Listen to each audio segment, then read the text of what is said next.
Hey,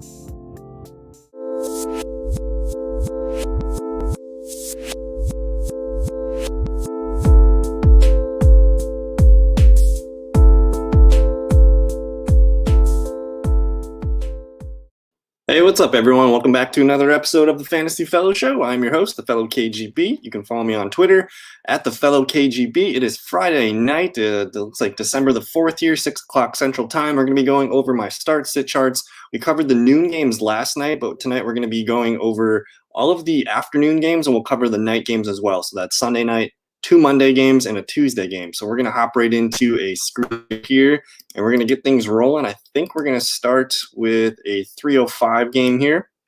And then I do have at the top of the left here, those are the games that we're going to be covering tonight. I'm just going to probably start doing that from now on, where I just post, I guess, the schedule for the things I'm going to be talking about. So what's going on, Harris, man? Thanks for hanging out. Welcome to the show. Hope you guys are having a good Friday night.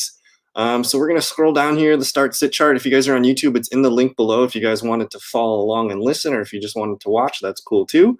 But we're going to be starting with the Los Angeles Rams at the Arizona Cardinals. This one's a really interesting game. I did want to pull up the NFC playoff race because this one's got a lot of implications here.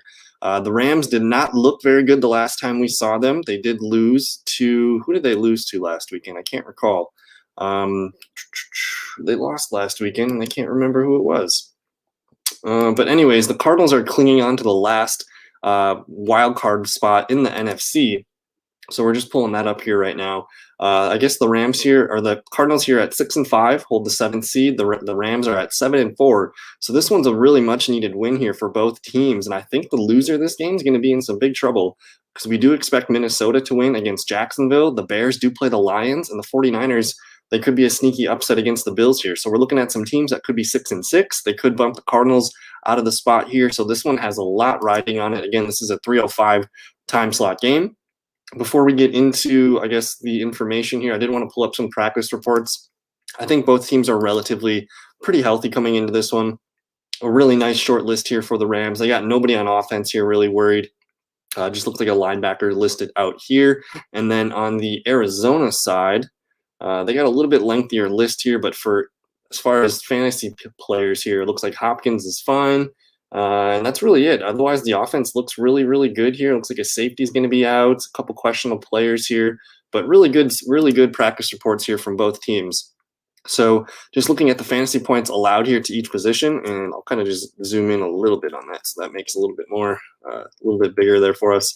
Only one green matchup here for us to take advantage of. The Cardinals are allowing 38.8 fantasy points to the wide receivers. And then we got to kind of weave our way through some of these red matchups here. The Rams defense is playing some really good football, second best against the quarterback, number 1 against the wide receivers. I did read a really good article today about Jalen Ramsey versus DeAndre Hopkins.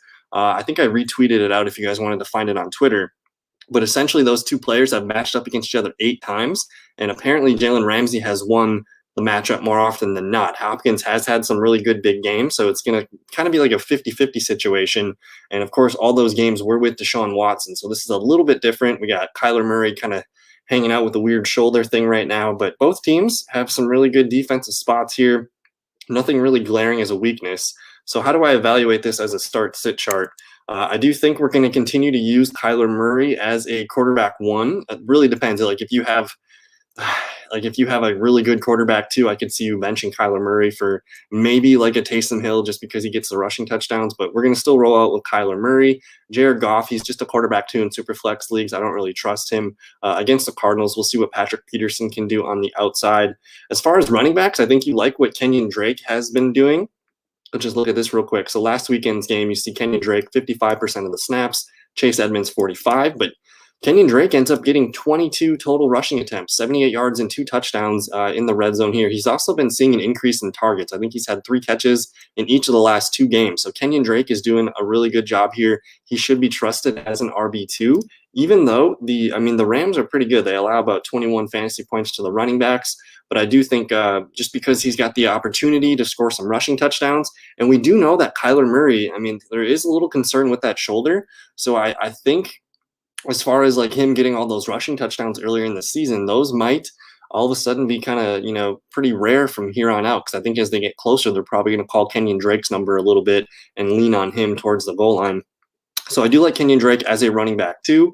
As far as DeAndre Hopkins, you're going to continue to use him, even though it is Jalen Ramsey. We're gonna limit our expectations here. I did want to pull up. We're gonna go to our site here, StatMuse, and we do know that DeAndre Hopkins has played against Jalen Ramsey, but that was when Ramsey was on the Jaguars.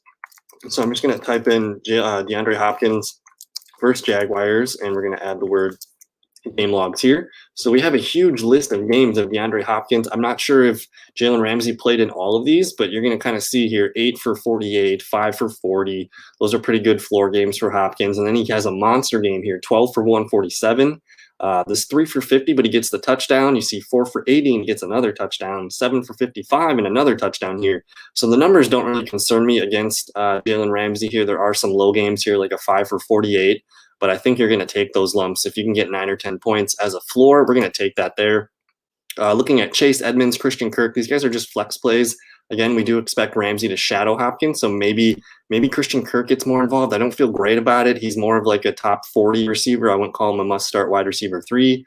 And then Edmonds does have some low-end value here as a flex play. He only caught 4 for 14, so that's 5.4, adds 2.9. So he's got a pretty low floor of 7 to 8 points. He's a little bit of a risk, but if you're a 0 RB, drafter, maybe he has some potential there for RB2 points. And then I'm not really trusting anybody else over here as far as these guys on the bench down here. And on the Rams side, since we're on StatMuse and we pulled this up the other night. It was Robert Woods against the Arizona Cardinals. It was pretty crazy what he did against this team here. So we're going to just type in Robert Woods, Cardinals game logs. I'll get to some of those questions in a second here.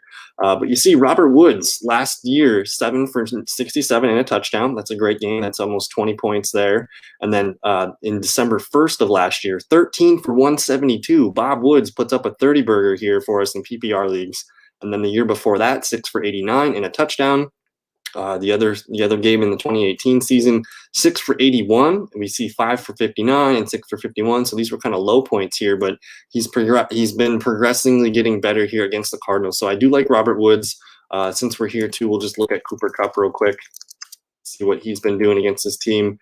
So he's also had some really good success. Basically every game that he's played against the Arizona Cardinals, he's been over double digits. So you see 7 for 99 and a touchdown, 6 for 65 and a touchdown, 6 for 63. So I guess maybe we like Jared Goff as a quarterback 1 streamer. I think this could be an interesting play here. But as far as the Rams, I'm just going to lean into the receivers here with Cooper Kupp and Robert Woods. I'll consider Jared Goff as a quarterback 1 streamer if you need to. And then just with the way the running backs have been, kind of messing each other up with snap counts right now, I'm having a hard time recommending one guy over the other. I think they're all guys worth holding on your bench until we get some clarity here. But we do see, and this was last week against the 49ers, 25 snaps for Malcolm Brown, 20 for Henderson, 17 for Akers. Only 3 rushing attempts for Malcolm Brown. He did fumble in this one too, 2 catches, 15 yards. So this is not something I'm trusting here at all. As far as Darrell Henderson, he does get the most attempts with 10 rushing attempts, 1 target, 0 catches. But a really inefficient day here on the ground, 10 for 19. And then Cam Akers, he had like a 60-yard run at the end of the game here to score the final touchdown. It wasn't he had a 60-yard run to set him up like inside the 10-yard line, and then he rushed it in from like the 4 or 5-yard line out. So I'm thinking maybe Cam Akers has some momentum here, but again, I have no way of feeling confident in telling you to start either one of these guys. I'm going to continue to watch this backfield to see how these snap counts and the touches evolve here, but I think I'm leaning towards not using any of these guys if you have to. And then I can't trust the tight ends either. So really simple fantasy evaluation here, I think, for the Rams and the Cardinals. We're going to move on to the Giants and the Seahawks. I'm going to hop over to the chat room and see what kind of questions we got here. So Stephen Drakes, what's going on, man? Thanks for hanging out. Would you play Devontae Booker over Kenyon Drake this week? Full PPR. That's a good relevant question. We just covered Kenyon Drake here. So I do like Devontae Booker quite a bit, because if we would have liked, let's go to FF today here. We're gonna pull up what the basically the Jets defense has been allowing to running backs. But if this was a Josh Jacobs game, I think we would be seeing Josh Jacobs probably ranked as like a top 5, top 10 running back here. So we know that Booker does not exactly equal Josh Jacobs, but he can do a pretty good impression. And I don't know if you guys remember this, but Josh Jacobs missed I think maybe 2 or 3 of the last games of last year, and he the replacement for Josh Jacobs last year was DeAndre Washington. And when he came in, he was an RB1 for those 3 straight games here. They just loaded him up with touches, and it worked out really well for the Raiders. So right now, I just pulled up. These are the top scoring running backs against the New York Jets. So DeAndre Washington, 8 points last week. Kalen Ballage, 14.1. You see 15.7 out of Burkhead. 6.8 out of Le'Veon Bell. This was a game where they just kind of had to throw the ball here. I don't think any of the rushing stats worked. So that was kind of a weird outlier game here for the Jets defense. They just got torched by Mahomes in the passing game. Zach Moss, 10.2. Gaskin, 16.6. Edmonds, 20. 25 for Melvin Gordon. So there's a really, really strong case here of Devontae Booker probably, getting for sure double digits. You see only 2 games here. Bell in Washington were less than 10 points. I would put him somewhere in the range of like a Ballage up to best case scenario would be this Melvin Gordon, I suppose, if he gets 2 touchdowns. So I really do feel more comfortable with Devontae Booker. I think just because there's really no competition for touches behind Devontae Booker. And I'm assuming the Raiders are probably touchdown favorites against the Jets. They should be able to run the ball all game long here. So I really like Devontae Booker in this one. I get it if you want to go with Kenyon Drake, but for me, I'm going to take advantage of this no Josh Jacobs situation. I'm going to lean into the Raiders here with Devontae Booker in this call. So thank you for the question, Steven. Harris YT, should I bench DeAndre Hopkins for Keenan Allen? That is my flex, then put David Montgomery there in standard. Yes, I do like David Montgomery, probably the best out of all 3 of those guys, especially there in a standard league, just because he's going up against the Detroit Lions, and we do know that the Lions allow the most points. Here, I'm just going to filter by PPR, by standard league scoring. The Lions are the worst team against the running back in terms of PPR points, standard points, half PPR, I guess, every league. So they allow about 28 points to the running back. If we expect David Montgomery to get 60, 70% of this, he's still looking at a 20-point game there. So I do think Montgomery does have 2 touchdown upside this weekend. And then as far as DeAndre Hopkins versus Keenan Allen, wow, that's a tough one. So let's just quick look down here. The Chargers are going up against the Patriots. I'm assuming Stephon Gilmore wouldn't really be on Keenan Allen. He's more of an outside receiver, so I would expect him to be on Mike Williams. So we'll probably talk a little bit more about this situation as we get closer here. But the Patriots, they do rank 13th against the wide receivers here. I am just curious. Let's just pull up and see. I want to see what kind of receivers have had success against New England. So we'll just hit receiver here. And where are the Patriots? So the New England Patriots. And if this is a standard league here, I should probably click standard. So, okay, so we're looking for wide receivers here. We're going to just view the top receivers first. DeAndre Hopkins was limited to 5.5. Brandon Cooks, 8.5. Willie Snead, 18.4. That's really weird. Rashad Perriman had a good game, 22.1. Stephon Diggs, 9.2. Brandon Ayuk, 11.5. 10.1 for Patrick. I'm not really seeing a common thread here of receivers and body types. I mean, you got Metcalf on the list, Renfro, Tyreek Hill. So it's kind of like a weird situation where I'm going to have a hard time predicting what receiver here. I do like Keenan Allen, but I think DeAndre Hopkins probably gives me a little bit more confidence to hit his floor of at least 10 points. Keenan Allen, he did kind of struggle last weekend. And I'm also worried that maybe Justin Herbert, like if Belichick throws a pretty good game plan at him, that might stifle him a little bit. Also, Austin Eckler is back, which I noticed last weekend that kind of hurt Keenan Allen's numbers. And this offense is going to be more Eckler-based. So I'm thinking David Montgomery is the guy I want in for sure, if that's your flex. And then I think I'm going to lean with DeAndre Hopkins. We did look at his numbers earlier. He has been pretty good against Jalen Ramsey, and he's going to continue to be the leading target guy there. So I think for me, I'm going to rank him Montgomery, Hopkins, Keenan. We got Sports Dog with a question here. We got 2 IR spots, and both are ready to return. David Johnson and Myles Gaskin. We have Derrick Henry, Aaron Jones, Jamal Williams, J.K. Dobbins. Do I keep either IR player? I have no roster space, or let them go. Do I keep either IR player? I have no roster space. So, I mean, as far as like your starting lineup, you're going to continue leaning on Henry and Aaron Jones. I do like the idea. I think because we were talking about, I think this is your 8-team, the 8-team league, Sport Dog, that we've been talking about this week. I'm assuming Jamal Williams wouldn't be needed. And I'm assuming, I mean, I really like J.K. Dobbins. I think I'd rather have Dobbins than David Johnson or Gaskin. So I'm going to hold on to J.K. Dobbins. I do think Jamal Williams could be swapped out for one of Gaskin and David Johnson. I don't know how much I'm excited about David Johnson here. I do think Gaskin has the opportunity to, because all the running backs in Miami are dinged up right now. I do think he has the best opportunity to return and be more of a full strength guy right away. So we're asking, we have to pull those guys up. I think I'm willing to cut Gaskin for Jamal Williams, and then we're going to probably monitor Jamal Williams, because if anything happens to Aaron Jones, we're going to want Jamal Williams back. But then David Johnson, I mean, let's just look at the Texans schedule real quick. Houston Texans schedule. So they're going to play the Bears, the Colts. I don't really like those two games. I think I'm okay with letting David Johnson fly here. We're not going to use him against the Texans, not going to use him against the Bears, not going to use him against the Colts. The Bengals matchup is nice, and I guess the Titans matchup is nice, but I don't know if we see much value for him the next 3 weeks. Colts, Bears, Colts. I think I would cut him for sure. So maybe get rid of David Johnson in this case. I think if you want to keep Gaskin, I would swap out Jamal Williams and get him out of there. So I hope that helps. We got Fabian hanging out in the chat room. What's going on, man? Since Josh is out, I have to start Harris and Hines. Thoughts? So no Jacobs. We have to start Damian Harris and Nyheim Hines. So I like Nyheim Hines this weekend. He's got a pretty safe floor. As far as Damian Harris, it was kind of a weird split last weekend.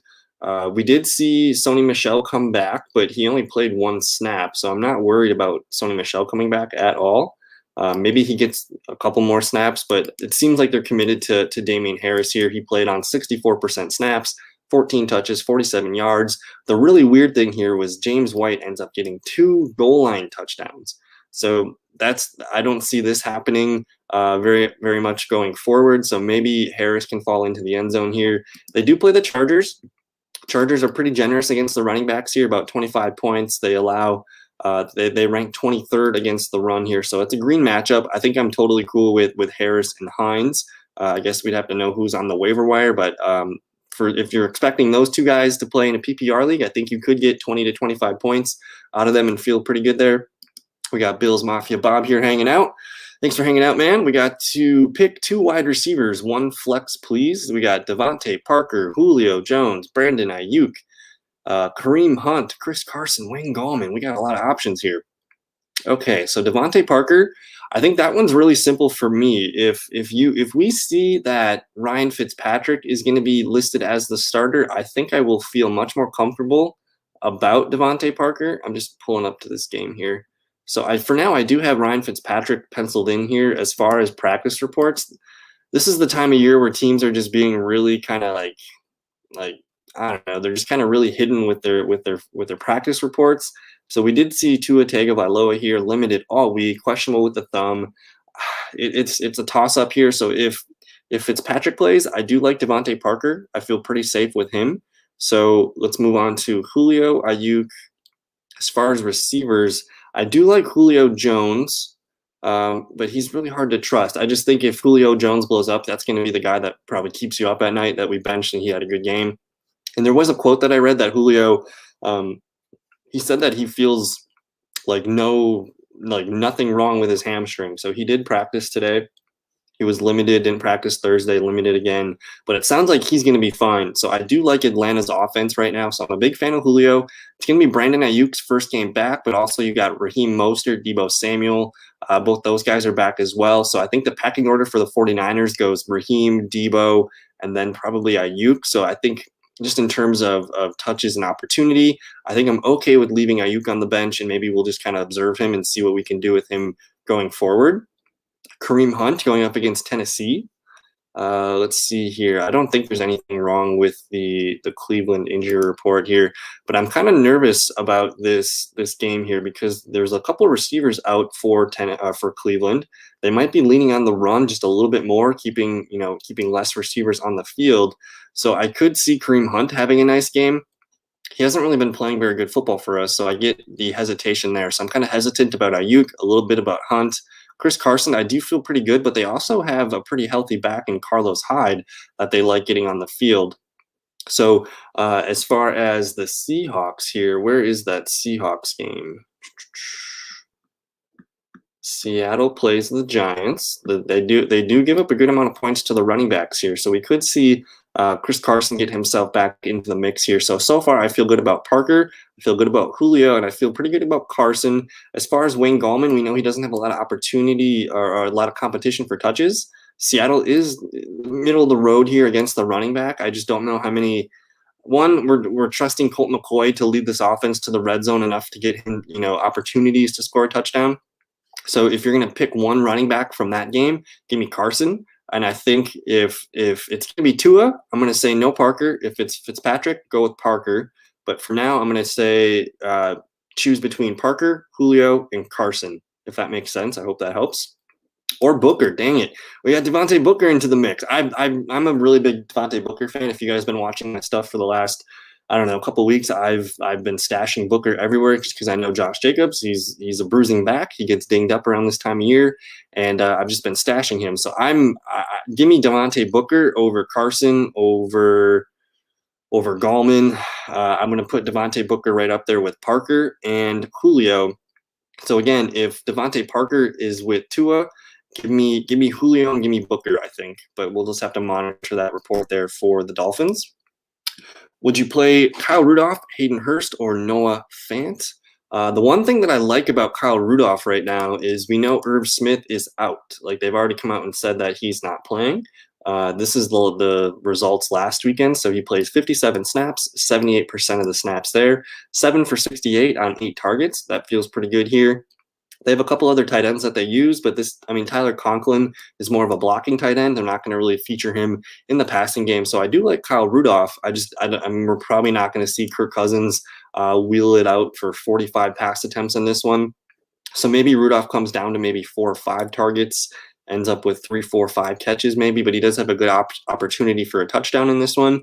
The Jaguars are pretty generous against, here, we're going to pull that up. The Jaguars are pretty generous against the tight end.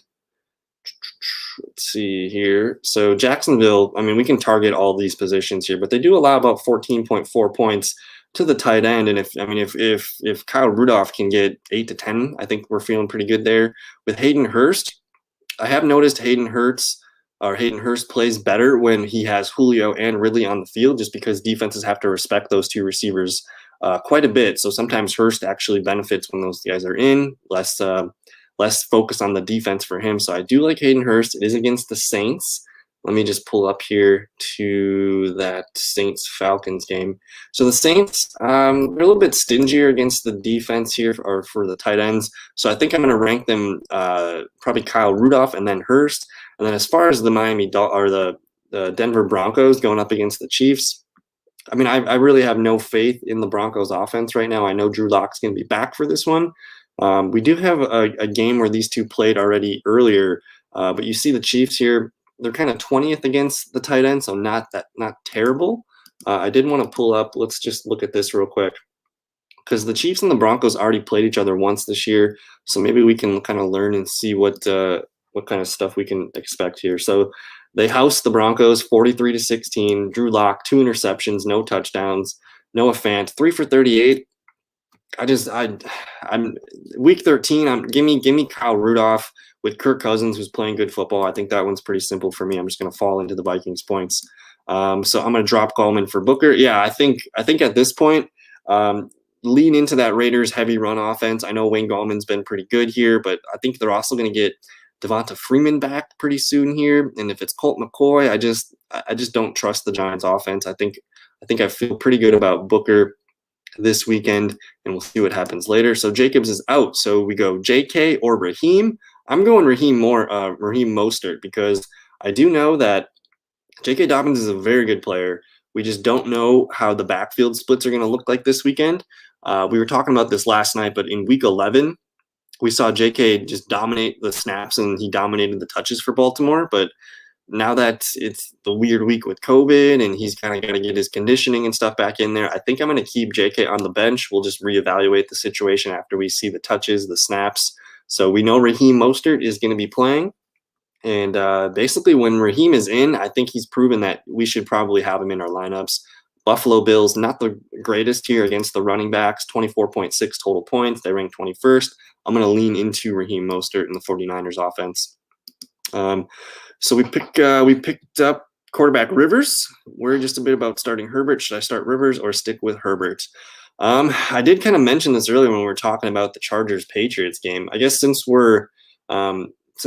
we already covered the one game on the list here tonight, so I think we could cover. You guys want to hop over to let's take a look here at the Patriots and the Chargers game because I'm a little bit nervous. Justin Herbert didn't look that great last week, and I am nervous because Bill Belichick does have a really good defensive mind where he's playing against a rookie quarterback. Austin Eckler is back. I really don't know what we can expect from the Chargers in this one. So I do think at the moment, Philip Rivers is playing some really good football, and he's playing the Houston Texans. And also, the thing about the Houston Texans is not only did they lose Will Fuller to the PEDs thing, but they lost their best cornerback, Bradley Roby. So they're down to like their third, fourth, fifth string cornerbacks here. And I just think Philip Rivers right now, you look at the Colts offense as a whole, if we like Nyheim Hines, that adds stability there to move the ball. We do like Jonathan Taylor to run the ball against the Texans, but he's also got T.Y. Hilton, Michael Pittman Jr. is playing some really good football. The tight ends, Mo Alley Cox, Trey Burton. I think Philip Rivers offers us a little bit of a safety, whether that's here. I want to pull up. Philip Rivers has been throwing the ball quite well lately. And then he's also got another game against the Texans right around the corner. But Philip Rivers, the last 3 games, I've noticed he's been on a little uptrend here in terms of passing. So we see 308 yards, 388, 295, and he's thrown 6 touchdowns. And he's kept his interceptions kind of in check there, which are only 2 turnovers. But pretty good numbers here from Philip Rivers. I think they're going to probably throw the ball 35, 40 times. And there is the outside chance that the Texans offense, man, Deshaun Watson's playing good football. I know there's no Will Fuller, but the Texans offense, they have been playing some really good football. And they also get David Johnson back, so maybe that kind of helps things. So for me, I think I'm going to roll with Philip Rivers in this one, especially if you need the win. I think that's what I would do there. No problem, Hollywood. Thanks for hanging out there, man. So where were we? So I'm going to skip the Patriots-Charger game. We'll come back to that in a second. I did want to cover, let's go in order here. We're going to talk about the Giants and the Seahawks. I do have the order on the top left of the screen up here. We're going to be following that the rest of the way. So Giants-Seahawks. Let's first look at the New York Giants practice reports. I did think Daniel Jones, man, he's listed as doubtful, but he got a limited day in, which leaves just a glimmer of hope that he could play. I don't think we're trusting too many of our Giants pieces. We do see Sterling Shepard, Darius Slayton, both guys limited today. As far as the Giants offense, I'm starting Sterling Shepard at this point just because he's been really consistent lately. And even though we don't really care about this passing attack, I guess with Colt McCoy versus Daniel Jones, Colt McCoy is kind of a see it, throw it guy. He's just going to wing it right away to the first read he sees if they're open, which would be usually Sterling Shepard here. And basically every game that Sterling Shepard has played and finished, he's been over double digits. So if you need a wide receiver 3 that can at least just get you, 10, 12 points, I do think Sterling Shepard is the guy here. You see the targets are going his way with 8, 6, 8, 10. He's been kind of inconsistent with the yards. He's only scored 1 touchdown all year. So maybe he's due for a touchdown, but I do like him to catch 6, 7, 8 balls this one. Again, it's against Seattle. They still rank dead last against the wide receivers here. So I'm going to lean into Sterling Shepard here. I think he's on a roll. Evan Ingram, you're going to continue to use him as your tight end 1. It really depends if you have a really good backup there. With Colt McCoy, you can really only touch him in 2 quarterback leagues. I don't think I'm going to do so. And then Wayne Gallman. This has probably been all week we've been getting the most questions about Wayne Gallman here. How do we handle this? Let's just pull up and see what the Seattle Seahawks have been allowing to the running backs position here. If we click on running back, and then let's also click on Seattle. So here are the top running backs against the Seattle Seahawks. We see 9.7 for Boston Scott, 16 for Kenyon Drake, 19.1 for Malcolm Brown, Zach Moss, 12.8, Jerick McKinnon, 13.9, Chase Edmonds, 21.5. So it does look like they give up rushing touchdowns here. On the season, they've given up 10 rushing touchdowns total. They've allowed 2 receiving touchdowns here, and they do allow quite a bit of receptions here to the running back. That's a lot of receptions. We see 73 receptions to the running backs, 544 yards. So maybe Wayne Gallman has a decent floor. I would expect maybe 10 to 12 points out of him at least. And then it's really up to that touchdown streak. Do we think he can fall into the end zone again? Again, Seattle's allowed 12 touchdowns to running backs. So I think I'm going to feel okay with him as a low-end running back 2 flex option here, but it's really, I mean, Colt McCoy, the offense doesn't excite me that much. We're not going to trust Darius Slayton, Golden Tate, revenge game. I don't know, Deion Lewis, but we're going to monitor Daniel Jones here. Seattle side, really simple. Russell Wilson, keep him in. Chris Carson, try to find a way to get him in as your running back too. He didn't play a lot of snaps last weekend, but at least he found the end zone. I think if you just limit your expectations a little bit and just kind of understand that he's just getting his feet back, only 8 carries, 41 yards, but he gets a touchdown and then 2 for 18. So this is a respectable game, first game back from a player with some pretty bad injuries here. Carlos Hyde, if you needed somebody here as a what the heck flex, someone on the waiver wire to just plug in as a running back too, maybe it could be Carlos Hyde, but I do feel good about Carson. And then I'm going to continue DK Metcalf, Tyler Lockett. You got to stick with those guys. You don't want to miss anything there. And then I do think Seattle's defense, if you needed someone to spot start on the defensive side, Seattle's playing some really good football lately. And I've noticed in terms of like these numbers that you see here listed for Seattle's defense, all these numbers are coming down the last couple of weeks with Jamal Adams back. And they also had Carlos Dunlap, who I know probably isn't going to play this weekend, so that hurts it a little bit. But this game's in Seattle against a backup quarterback in a game that Seattle needs to keep winning here. So I'm looking for Carlos Dunlap here. He did not practice all week, so we're probably going to be without him. Looks like Trey Flowers is doubtful, so it's kind of a risky one here. They're missing some important pieces on defense, but I do think Seattle should be able to take advantage of the Giants' offense and kind of roll their way through. So we'll move on here to the Eagles-Packers. Let's just check the chat room here.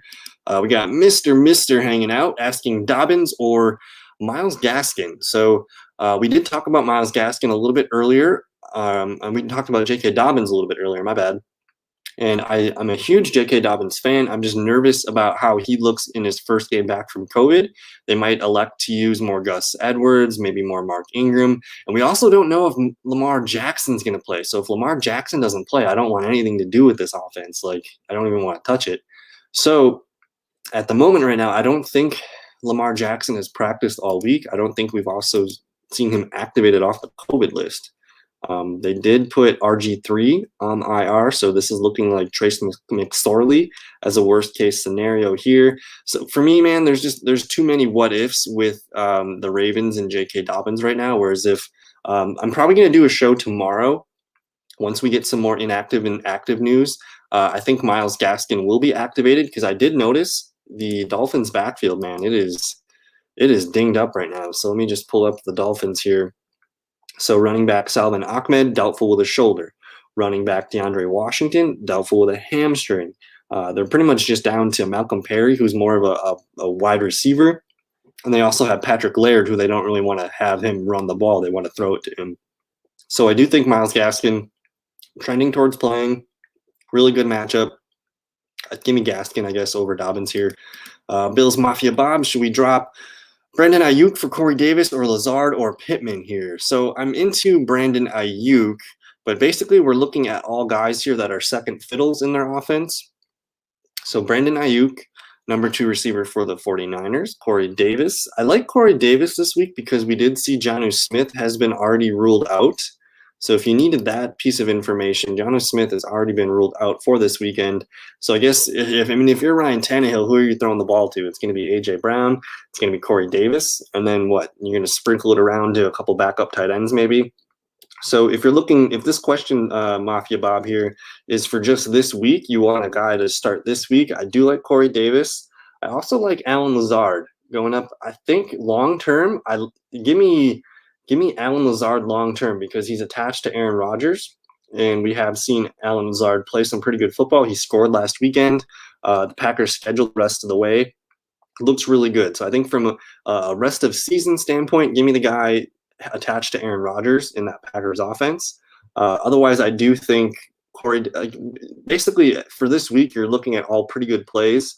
If I'm going to rank them, I think Lazard's got a pretty good upside here going up against Philadelphia.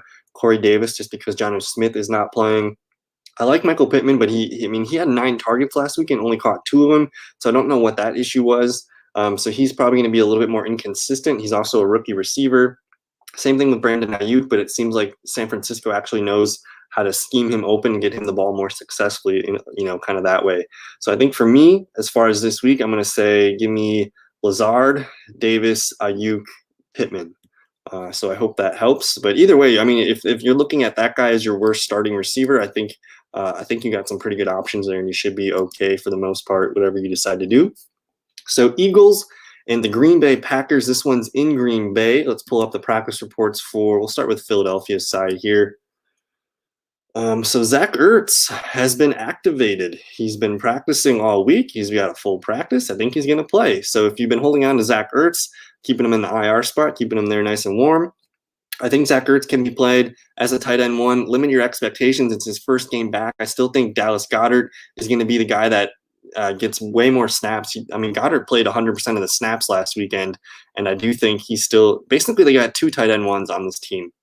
So if you're nervous about Dallas Goedert, I wouldn't be exactly yet. I think he's still going to lead the team in targets and snaps this weekend. Zach Ertz, we'll see him kind of get eased in. Maybe they play him at 40 or 50% of the snaps. I'm not really sure how it's going to work. So if you need help at tight end, I think you could whip Zach Ertz out there and hope for at least 3 or 4 catches, maybe 30, 40 yards, get the 7, 8 points as a floor, maybe get the touchdown as well. So I think I'm okay with Zach Ertz here. And then on the Packers side of things, we see Allen Lazard, limited practice. I like Lazard here, but they've been taking it easy with him in practice. So really Green Bay is kind of a banged up team in general. They've just been limiting a lot of guys here. And as far as offense here, it looks like it's pretty status quo here. Like Tyler Urban's the only running back here. So you like Aaron Jones, Jamal Williams in this one. So nothing too concerning there. If we quick look at the fantasy points allowed here, we see Green Bay's defense pretty good here. They got 3 red marks here, so they limit the quarterback points, they limit the receivers, and they limit the tight ends. So I did just say I like Goddard and Zach Ertz, but the Eagles are built a little bit differently where their offense is ran through the tight ends. So those guys are basically wide receivers for them. So I do think Goddard and Ertz will be the leading guys in the receiving department for Philly.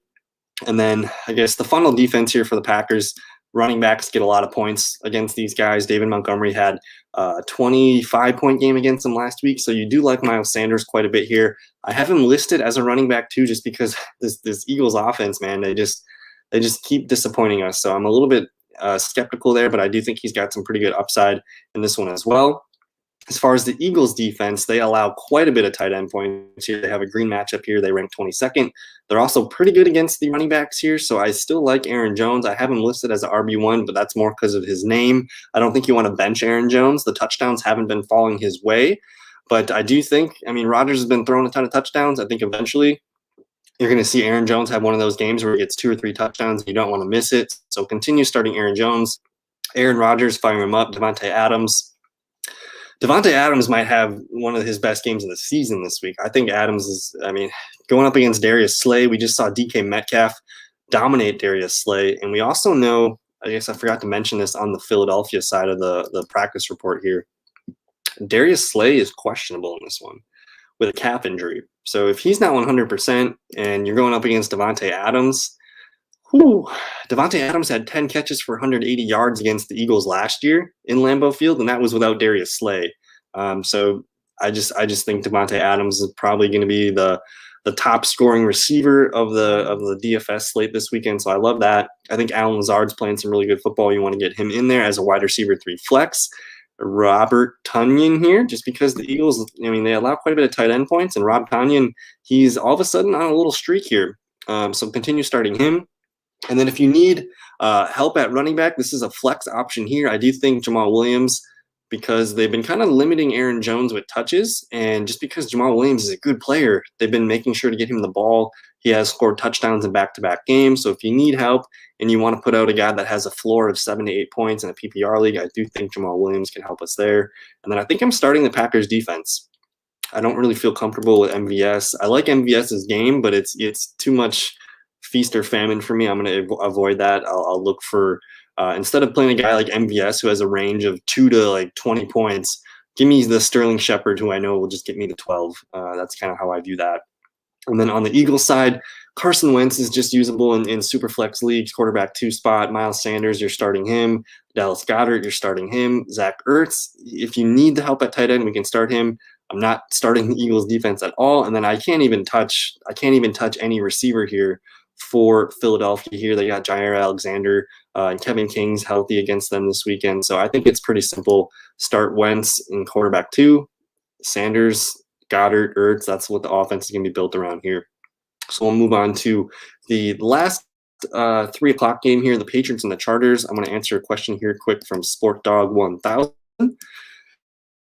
So we're planning on using Keenan Allen and Terry McLaurin as receivers along with Bob Woods in the flex. I could go with Christian Kirk or Mike Williams or Lazard or Debo. Would you run with this or make changes? I think you're on the right track here. Keenan Allen, Terry McLaurin, Robert Woods. I've always kind of lived by the rule I can't sit my studs, and there's also kind of the idea that you got to dance with who brung you. And I think you've been using McLaurin, you've been using Keenan Allen, probably been using Robert Woods all year. For me, I think I'm going to continue to use those guys. I do like Deebo Samuel, but going up, 49ers going up against Buffalo. Buffalo defense isn't great. We could see a really good game out of Deebo Samuel here. So if you want the Sunday Night Football hedge, I think at this point, Terry McLaurin has convinced us that he deserves to be starting in our lineup every week. Robert Woods, we looked at him earlier tonight, and we really like what he can do against Arizona. But Keenan Allen, what do we do with Keenan Allen now that we have one game with him and Austin Eckler back, and we saw Keenan Allen's points per game drop pretty dramatically there? I could see if you're nervous about Keenan Allen in this one, I could see you swapping in Deebo Samuel, because I feel really good about Deebo Samuel. I feel good about Keenan Allen as well. But for me, I'm going to rank them as Woods and McLaurin are the must starts. I'm leaving those dudes in for sure. But if you're feeling the Deebo Samuel thoughts here that I have, I could see Deebo outscoring Keenan Allen, and it's a Sunday Night Football game. I don't want to feel like an idiot sitting here and watching Deebo Samuel go off while I remember giving this advice here. So I do think I like Deebo Samuel more than Keenan Allen. I hope that helps. We got Matt Boehm hanging in the chat room. What's going on, Matt Boehm? Thanks for hanging out, dude. Matt Boehm's a longtime friend of mine. He's also in my big fantasy fellowship league, and he's a main competitor this year into the fantasy playoffs. So I don't like giving you advice here. This man just made a pretty big trade in our league last night. So what do you think of a potential trade for DeAndre Hopkins for David Montgomery and Latavius Murray in a 12-team, 2-quarterback Superflex PPR league? And he winks at me because this trade was executed last night. So Matt Boehm, his team needed a quarterback 2. It also needed a running back 2, and he decided to plug it in with David Montgomery and Latavius Murray. He was riding DeAndre Hopkins, but he also has some really good receivers. Matt Boehm's team, it had what did it have? It had Hopkins, Stephon Diggs. It also had Brandon Cooks, Cooper Kupp. So he was really strong at the receiver position, and he essentially just swapped out Hopkins for Montgomery. And he also just snags Latavius Murray there. So he only had one running back. It was Dalvin Cook. Did have a really good running back too, so Montgomery hops into there. Latavius Murray on the bench. I think this is a good trade. Last night I highlighted that David Montgomery was probably my favorite player to target in terms of potential league winner. So you know what you did. This was a good trade, and I'll probably see you week 16 in that league. Thanks for hanging out, dude. I appreciate you hanging out on Friday night. So Ben Chris Productions says, how do you feel about Alvin Kamara this weekend? This is one of the most interesting, player topics, because we have 2 games with Taysom Hill and we have 2 duds with Alvin Kamara. It's pretty simple. We don't like what we're seeing here. I will pull up. Let's just take a look here at I want to pull up the week 11 numbers here for Alvin Kamara, because we did just see this Falcons Saints game 2 weeks ago. So let's pull up week 11, and we'll scroll on down here to the New Orleans Saints. So in this game, New Orleans wins 24-9. I think this game is going to be Atlanta, so I expect Atlanta to be a little bit more feisty in this one. Julio Jones is probably on track to play. They're going to be a little bit healthier on offense. If Todd Gurley comes back too, that's a bonus there. But in this game, we did see the Saints run away with it. 33 snaps for Murray, 32 for Alvin Kamara, both running backs at 12 and 13 attempts. 2 targets, 2 catches for Latavius, 1 target for Alvin Kamara here. So if you take away that touchdown, we are not happy with this game. Only 4.5 points off the yards. So the touchdown saves it. But we've seen Taysom Hill run for 2 touchdowns in back-to-back games here. So also Latavius Murray has scored some rushing touchdowns. So you got to think Alvin Kamara is due, right? I'm just nervous that Latavius Murray and Taysom Hill are really capping Alvin Kamara. Like I don't even view Alvin Kamara as a RB1 anymore. I think I have him listed here as a running back 2. Yep. So I do have Alvin Kamara listed here as a running back 2. And also the Falcons, man, they're pretty good against the running backs. They 19.9 points in terms of PPR points. So it's not a very good matchup, I guess. I mean, are we playing guys like Devontae Booker? Are we playing Devontae Booker over Alvin Kamara? I think so. Like that's kind of where we're at. You know, I'm give me Raheem Mostert over Alvin Kamara. If Myles Gaskin gets activated, I think I'm going to roll with Myles Gaskin. So Ben, Chris, it really depends. If you want to enter in the rest of your running backs, maybe we can rank them and see how we feel about those guys compared to Kamara. I think that would help if we get a little bit of context there. So we've already covered we just covered the Philadelphia Green Bay game. So we're going on about 45 minutes here. I have maybe another 15 or 20 minutes to give you guys. So Patriots Chargers. We're going to look quick at the practice reports here. Let's start with the Chargers side. So I guess the good news is Austin Eckler didn't have a setback last week. So we're going to continue firing him up for sure. As far as Kalen Ballage, he's questionable, just going to be a backup role there. Joe Reed, Mike Williams, looks like Mike Williams is fine here. Offense looks fine for the Chargers. As far as our New England Patriots, let's see what we got going on here. Everyone's limited today. What the heck? Cam Newton, limited. I don't know what the abdomen injury is here. Otherwise, I mean, everything else for fantasy looks fine. So I do think we will quick look at the fantasy points allowed here. Chargers defense is lighting up good, so this could be a really spot for the Patriots offense. The Chargers are better against the wide receivers, and last week we saw Stephon Diggs struggle. They got him on a trick play to Cole Beasley. I think threw a touchdown. Was it to either Dawson Knox or Gabe Davis? So the Chargers pretty good against receivers. That makes me a little bit more nervous about Jacoby Myers, but I think Myers should be able to get the targets to be at least a top 40, top 45 receiver there. I think Cam Newton's probably going to play. I just saw Fabian's question in there right now. I didn't really hear anything about this all week, so I guess it's not really a threat. We'll probably know tomorrow, but he's limited all week. I would assume if it was more serious and he wasn't going to play, we probably would have heard rumblings about that already. So I do like Cam Newton, but just as a quarterback too. I mean, we can't trust the passing stats. And last weekend, they gave James White the rushing touchdowns here. I don't feel great about Cam Newton in a quarterback 1 league. I think there's a couple other options. Give me Phillip Rivers fresh off the waiver wire if that's available option for you. Jacoby Myers, I'm probably going to move Myers to a flex position here. I did want a quick look at what Jacoby did. This is going to be week 12. So let's check this out real quick. So I think Jacoby hit 10 PPR points last week.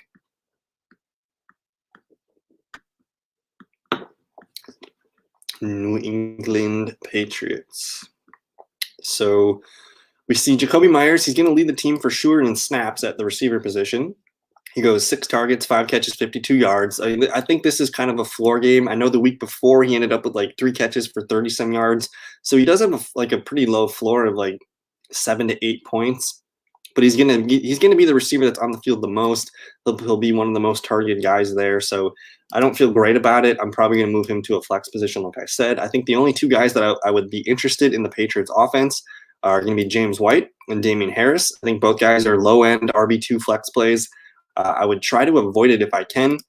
But I do like Damian Harris here because, these guys, the Chargers, they're not the greatest here against the running backs. They allow almost 25 points per game in a PPR format. We did see James White score 2 goal line touchdowns last weekend, so maybe some of those roll. Maybe if one of them rolls to Damian Harris, we're going to feel pretty good there. So I do like Harris, and I do think White has some low-end PPR value. On the Chargers side, I still have Justin Herbert listed as a quarterback 1. I'm hesitant about it. He's probably going to be like maybe the 9th, 10th, 11th, 12th best quarterback this week. So he's not a slam dunk, but he does feel like he's got some things going for him with Austin Eckler, Keenan Allen, Mike Williams, Hunter Henry. He's got 4 really good weapons here. It's going to be hard to predict which ones have the best day. Austin Eckler had 16 targets last week. I think he had 9 or 11 catches or something like that. Let's see if we can pull that up real quick. So Austin Eckler, 16 targets, 11 catches, 85 yards. So Eckler's the best play from this offense. I did think Keenan Allen, he played fine. He had 10 targets, 4 for a touchdown. You'd have to have a really stacked receiver group like we were just looking at for whose receivers were we just looking at there? We were looking at Sport Dog. So I think he's got the 8-team league there, so he's got a pretty stacked league. I think he can afford to sit a guy like Keenan Allen, but for the most part, you're gonna start Keenan Allen here. Mike Williams, super boom bust. I'm probably gonna leave him. I'm probably gonna move him actually to the bench because he's gonna be going up against Stephon Gilmore. I don't want any part of that, so I apologize for having him here as a wide receiver 3. I'm gonna leave him on the bench there. And then Hunter Henry, I could see Hunter Henry having a nice game. He did have 10 targets, 7 for 67. Tight end points are hard to come by, so continue leaning on that. I'm not starting either defense in this one. Kind of a really unpredictable game here. So if you guys have any more questions on that game, we can get to that. But for the most part, I'm going to move on to the Chiefs and the Broncos. Yeah, I think Cam Newton's on track to play. We'll know more tomorrow, but it doesn't seem like anything's too serious. It's kind of just a precautionary thing. And will A.J. Brown play? If not, should I start Corey or Hollywood? A.J. Brown practiced in full today. I have no worries about him not playing. I think you're going to be good to go there. So continue starting A.J. Brown. The man's a boss. If we're just going to keep rolling into those touchdown points. So keep sticking with AJB. Broncos and Chiefs. If you're relying on Broncos in Week 13, I'm just going to advise caution. I really don't want to start any of these guys, whether it's Drew Lock in a super flex league, Melvin Gordon, sure, as a really low end RB2, he might be a top 20, top 25 running back. I don't feel great about it. Noah Fant, I guess if you need tight end points and you just want to hit at least 6 to 8 points as a floor, he could be used as a tight end 1. Tim Patrick is an interesting play because we do. He reminds me a lot of Cortland Sutton. He does a really good poor man's impression of Cortland there. So I do think he's probably the best receiver to start if you want to get someone in this game. And then Jerry Jeudy. I like Jerry Jeudy, but man, like Drew Lock just doesn't really have a good rhythm with Jerry Jeudy. Jerry Jeudy looks like he practiced in full this week, so that's good to see. Looks like Philip Lindsay's practicing in full, so he's going to be back as well. I mean, if it's up to me, I'm not trying to start any Broncos. If you guys do have Broncos questions, you can hit me up in the chat room. But I think I'm going to recommend not using any Broncos in this one. Like we saw, the Chiefs dominated these guys 43-16 earlier this year. Drew Lock, no touchdowns. I think Melvin Gordon scooted in for a touchdown. He got a really long garbage touchdown, but this is not the game you want for fantasy points Week 13. So the Chiefs, we're going to start everybody, whether that's Patrick Mahomes, Tyreek Hill, Travis Kelce, Clyde Edwards-Helaire. What do we do with Clyde Edwards? He had a pretty rough game last weekend against Tampa Bay, but that was kind of foreseen because Tampa Bay's got a really good run defense. We did see here, I wanted to pull this up because these two teams have played each other already. Clyde Edwards didn't have the greatest game, but he did score a touchdown. So I think if you don't have like some really good bench pieces or anybody else to play over Clyde, you're going to continue to use Clyde Edwards. But I'm lowering my expectations for him. I think he's just an RB2, maybe a top 20. We do see 8 for 46 and a touchdown here. 1 for 17 in the air. It wasn't a really great game all around from the Chiefs. Everything just came really easy for this team.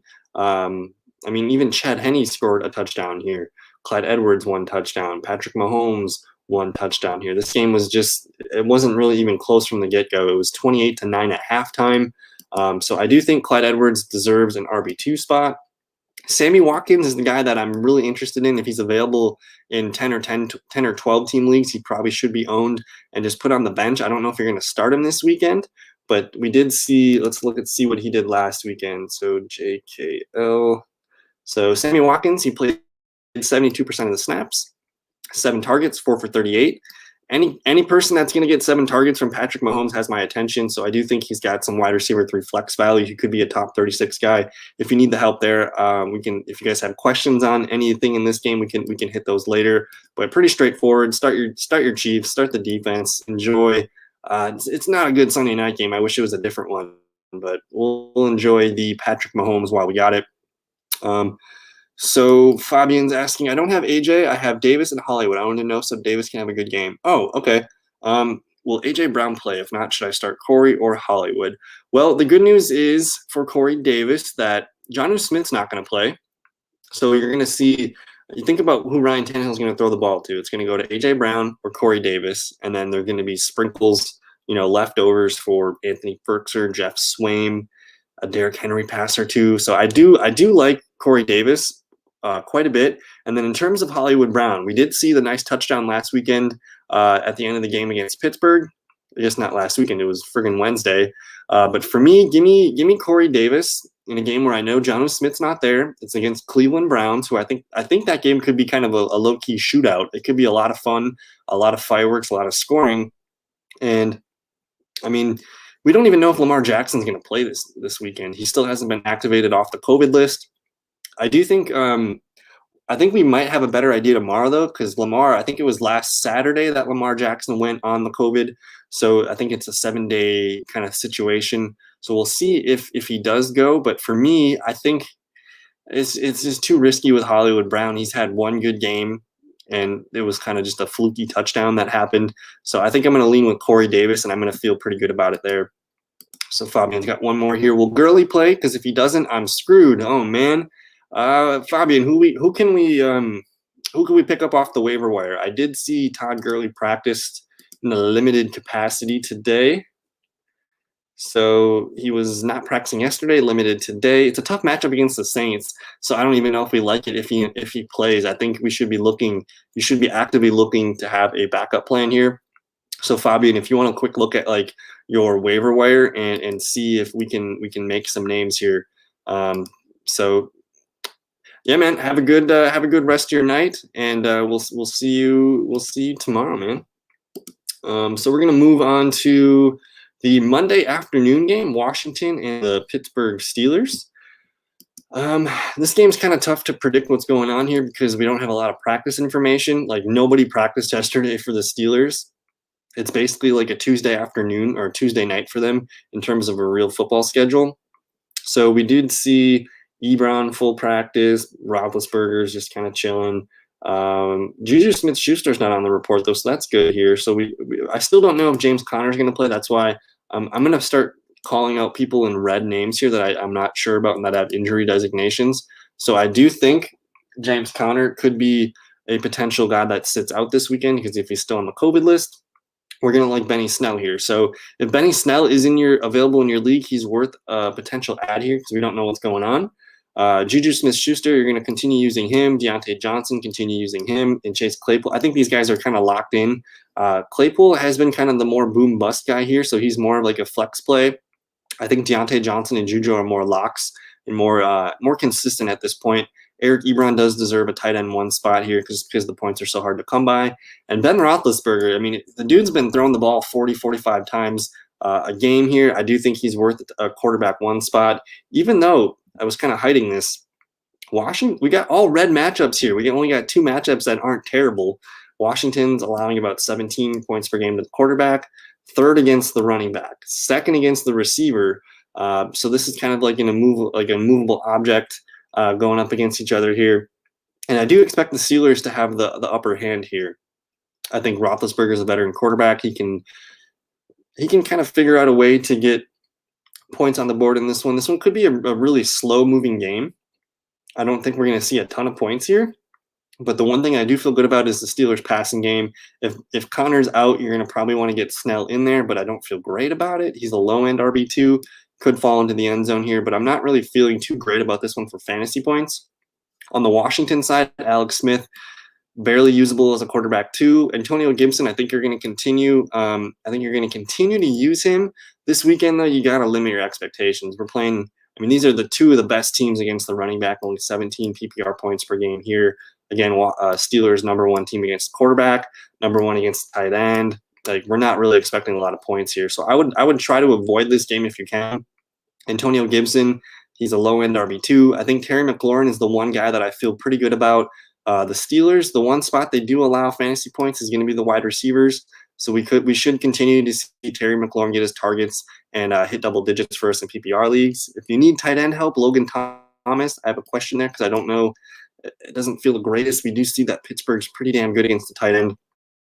I'm probably going to move Logan Thomas down here to the bench spot. And then J.D. McKissic, just because we expect the Steelers to bottle up the rushing game here and probably be in the lead for the most part of the game, which could mean more passing, more kind of dump-offs from J.D. McKissic as Alex Smith is getting chased by this pass rush here. So McKissic could be a low-end PPR RB2, but for the most part, I think I'm trying to stay away here. You guys do have questions on that one, we can get into that a little bit more, but I think I'm going to move on to the Buffalo Bills and the 49ers here. We got a quick question from our guy Noah. Thanks for hanging out on this Friday evening. We have the choice between Wayne Gallman, J.K. Dobbins in one league, and Jonathan Taylor or Dobbins in another. PPR, who should I start? So let me digest this a little bit. We have a choice between Gallman or Dobbins in one league and Taylor or Dobbins in another.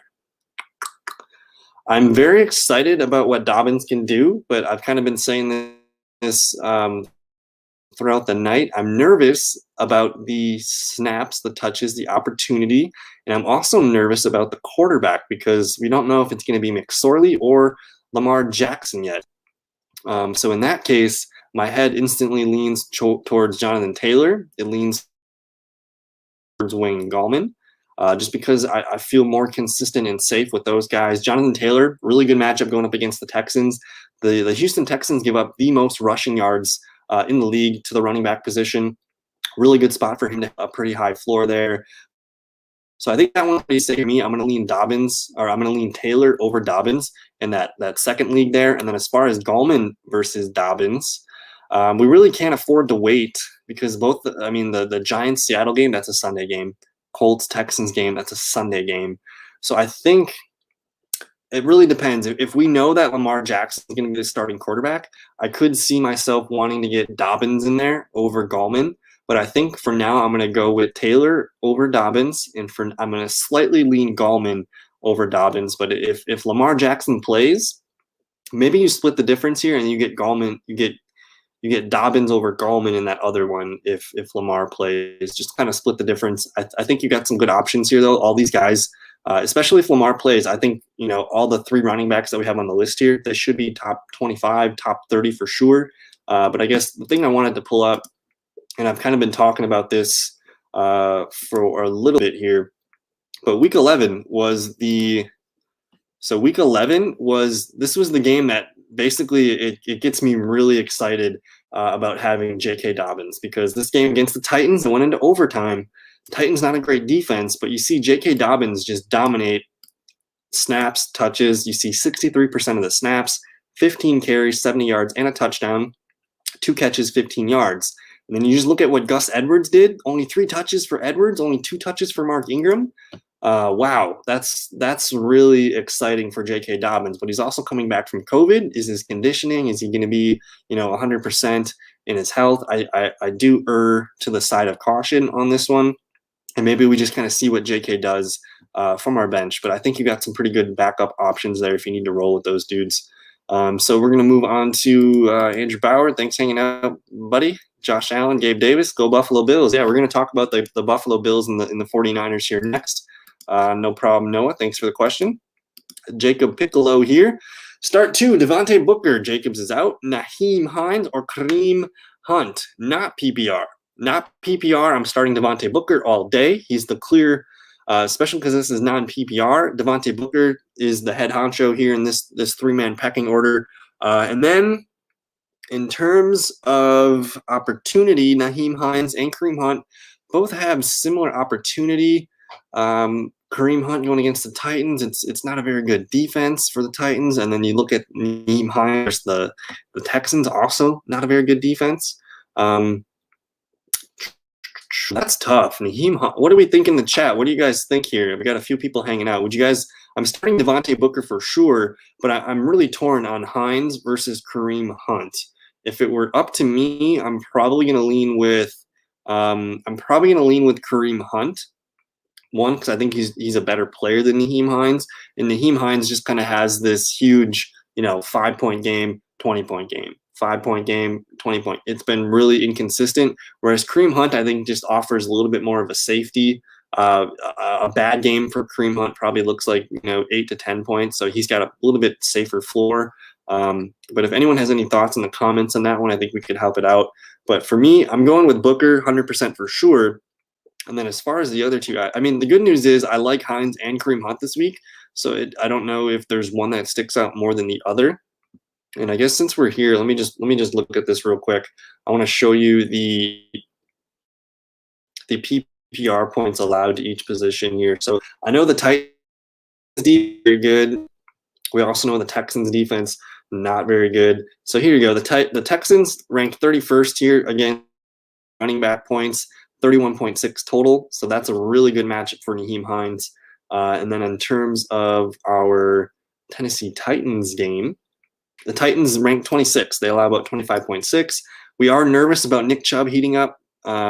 So I guess maybe I'm going to rank them Booker, Hines, Kareem Hunt. But you got some pretty good options there. So I think both Hines and Hunt are in some good spots there. So we're going on about an hour and 5 minutes here.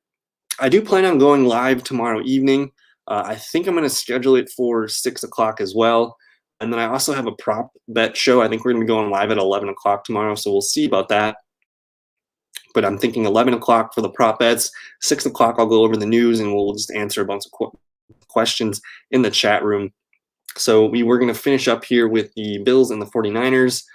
Pretty easy evaluation here. The 49ers defense really strong against everything. We're gonna hesitate here with our Buffalo Bills.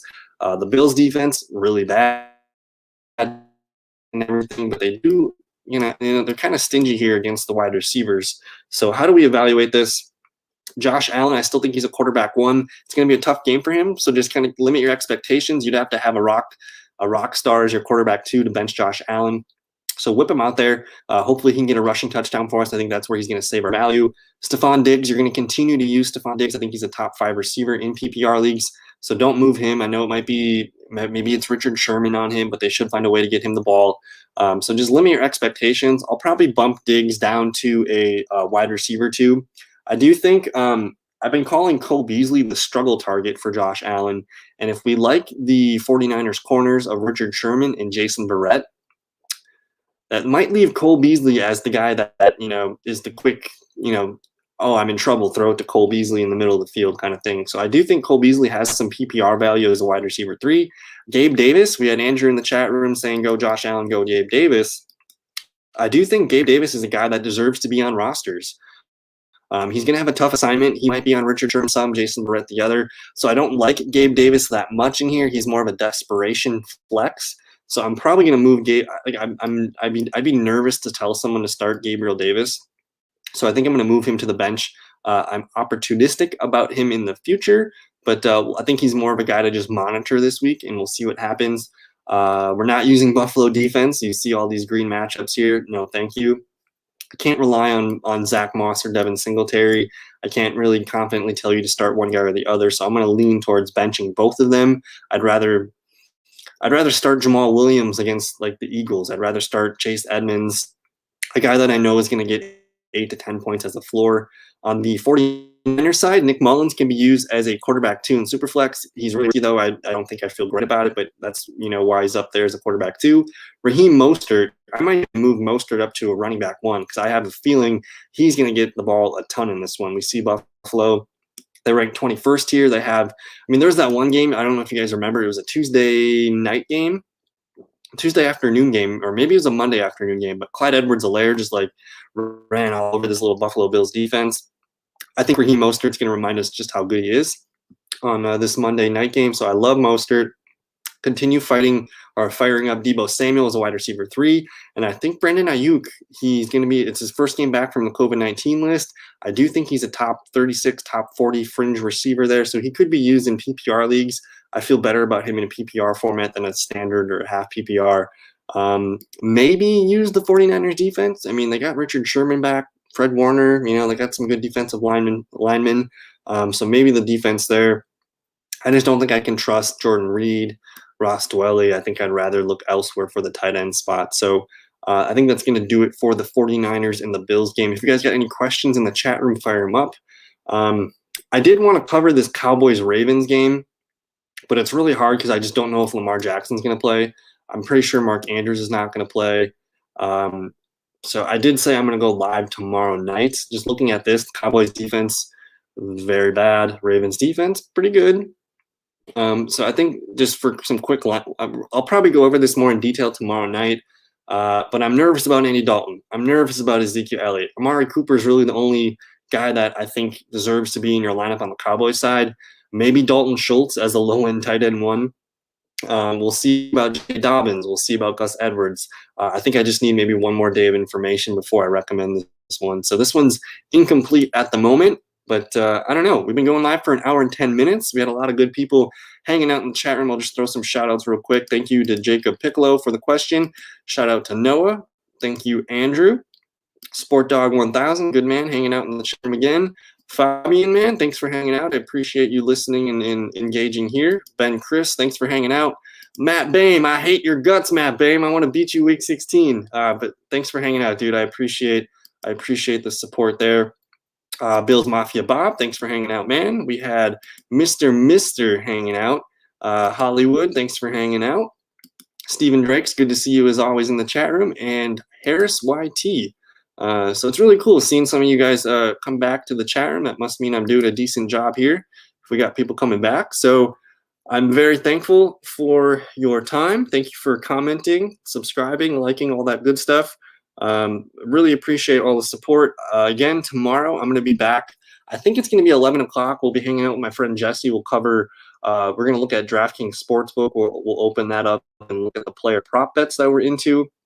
And then I think I'm going to schedule 6 o'clock Saturday night hangout. I'll cover this Cowboys-Ravens mess of a game here, and then I'll just open it up for questions, and we'll just do lineup decisions. We'll look at some of the news, anything else that comes out tomorrow. I think we'll look at. So if you guys want to hang out, 6 o'clock, same time tomorrow night. But for now, I'm going to get out of here. Friday night. You guys have a good rest of your evening. Stay safe. Enjoy your weekend. We'll see you guys later. Adios. Peace.